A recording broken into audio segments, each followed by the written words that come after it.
Hey, good day everyone. Check out these snow chains I have here. Let's go ahead and install them on this Ford F150.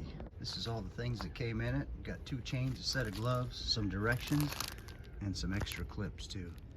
Step 1 is go ahead and get it laid out to where that yellow portion is on the left. That's the front of the vehicle, that's the rear. So we want that to the left. Go ahead and take this out. It just pushes and comes out like that. Take that left side and sneak it up and around the tire so it's poking out this way. Now we're going to take these 2 ends right here and we're going to connect them, but we're going to connect them not right here. We're going to connect them right over here, right on the inside. We don't want it to be on the top of the tread.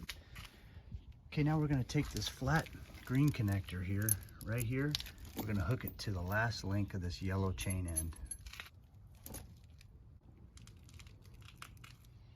Now we're going to push this thing so it's not sitting on top here. We're going to push this thing that way so it's off the tire tread.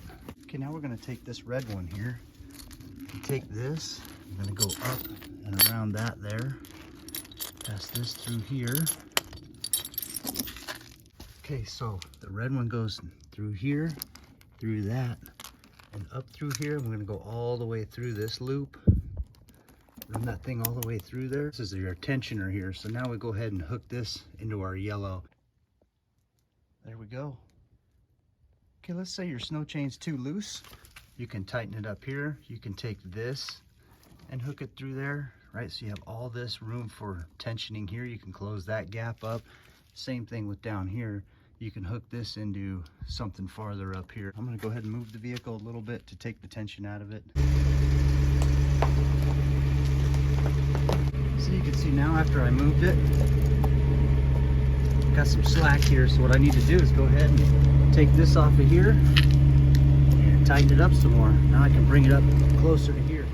There we go, got it all tightened up now. You can even do this again if you think you're gonna get some more slack out of it. All right, for removal, it's best to make sure that this green piece is right towards the top there. So now we can just go ahead and take everything back apart and pull it off of here. When you're done with them, they go right back in that nice handy dandy little bag there for easy storage for when you need them. All right, thanks for watching everybody.